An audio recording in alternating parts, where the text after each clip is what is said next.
Now we'll be starting with the e-rupee. Okay. Now what is e-rupee? The first thing that you need to believe is that this is not a digital currency, because the name sounds like a misnomer, because e-rupee sounds like e-coin या e-currency, but it is not a digital currency. ठीक है.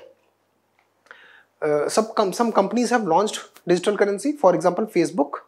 ठीक है. Facebook का Libra है. ठीक है.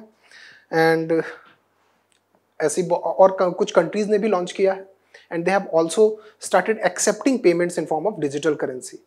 Even RBI is working on a scheme to implement a digital currency, but that scheme has not yet been launched. It has not yet been tested in India.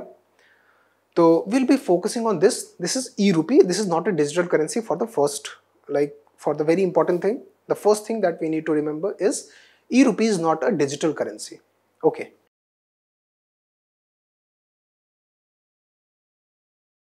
Fast track special courts. Fast track special courts, अब ये special court क्या है? ठीक है. India में hierarchy अगर हम constitutionally देखें तो कोर्ट्स का एडमिनिस्ट्रेशन कैसे होता है? The first one is supreme court. Of course it is the top of the like hierarchy. उसके नीचे हाई कोर्ट्स, फिर उसके नीचे सबऑर्डिनेट कोर्ट्स. सबऑर्डिनेट कोर्ट्स मतलब डिस्ट्रिक्ट कोर्ट, सेशंस कोर्ट और लाइक सिविल कोर्ट है ना.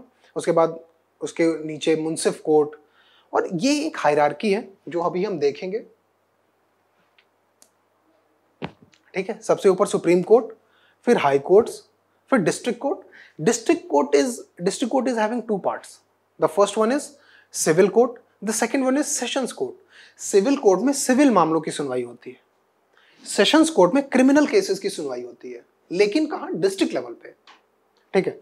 तो fast track court, although it has been represented below it, but fast track courts are those courts which are like you can say यहां पे एक fast track court. ठीक है. Fast track court, that means fast track court is a type of district court. Okay. तो fast track courts का formulation हुआ year 2000 में सबसे पहले. तो इसका मेन पर्पस जो था वो लोअर जुडिशरी को उसके बर्डन से रिमूव करना, पहला एम. दूसरा एम था to provide speedy justice. Speedy justice मतलब faster, because speedy justice also forms the part of right to life. Article 21, justice delayed is justice denied. To address this issue, what happened was 11th Finance Commission recommended the formation of fast track courts.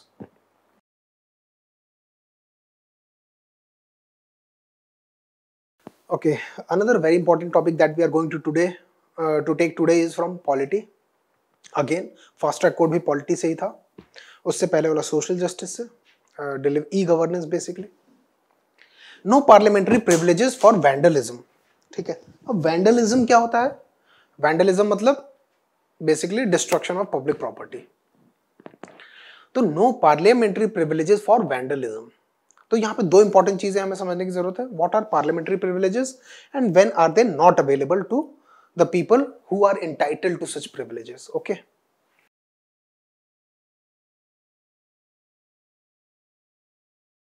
Deposit insurance and credit guarantee. दो term तो यहीं पे मिल गए हमें. First one deposit insurance, the second one is credit guarantee. Deposit insurance का meaning क्या होता है? Okay, that we need to understand. और क्रेडिट गारंटी का भी मीनिंग क्या होता है, that also we need to understand. In one of my earlier lecture also we have talked about credit guarantee. ठीक है. तो पहला तो है डिपॉजिट इंश्योरेंस.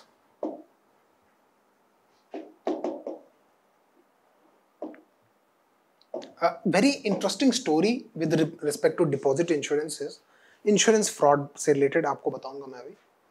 डिपॉजिट इंश्योरेंस का मतलब है कि अगर एक बैंक है, ठीक है,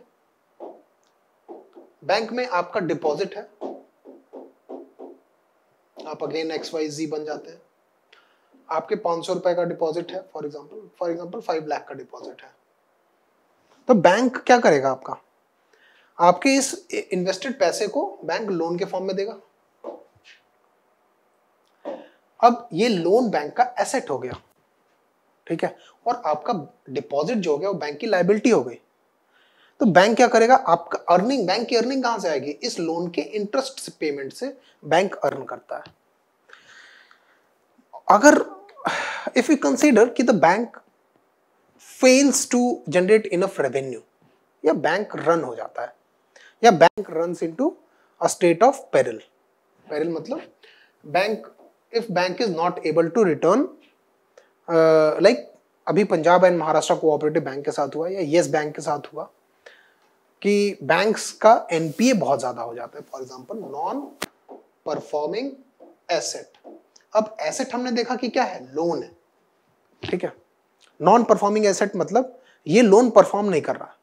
परफॉर्म का मतलब ये loan is not paying the interest, ठीक है। अगर ये बैंक है, इस बैंक ने किसी एक पर्सन को या कॉर्पोरेट को लोन दे रखा है, अब वो पर्सन या कॉर्पोरेट उस लोन पे जो इंटरेस्ट रेट है वो पे नहीं कर रहा है, तो बैंक अपने डिपॉजिटर्स को इंटरेस्ट रेट कहां से पे करेगा, because this person also have to earn interest, okay. अब क्या हो गया कि जब asset size decreases as compare to the liability, in that case bank run हो जाता है। बैंक रन इज, बैंक की हालत खराब है, bank is not able to pay the depositors their interest. ऐसी सिचुएशंस में क्या होता है कि सारे डिपॉजिटर्स देखते हैं कि इस बैंक की हालत तो खराब हो रही है, हम अपना पैसा लेके भाग जाते हैं, है ना, because who will afford the risk, because the bank is not having sound financial health. In that case what happens is कि people start withdrawing their money, but bank is not having enough money at any point in time to pay all its depositors. क्यों? क्योंकि अगर bank ने 100 रुपए लिए थे लोगों से, अगर 100 रुपए जमा करवाए थे लोगों से, तो ये कम से कम 90 रुपीज या 80 रुपीज या 70 रुपीज तो लोन में दे चुका होगा दूसरे लोगों को, ओके। और बाकी कुछ पैसे जो बचे होंगे वो अपनी CRR SLR लाइबिलिटीज पूरा कर रहा होगा, CRR SLR। a very simplistic assumption we are going to take, है ना, बहुत टेक्निकल नहीं, एक simplistic assumption to make our understanding clear कि how it functions, ठीक है। तो अगर CRR 4% है और SLR 18% है, अभी तो 19 है, तो 22% तो ये पैसे इसके पास रखे होंगे और बाकी पैसे इसने लोन में दे दिया होगा, और मतलब 100 रुपए में से, डिपॉजिट में से 22 रुपए रखे हैं और बाकी 78 रुपीज लोन में लोगों को दे चुके हैं, ओके।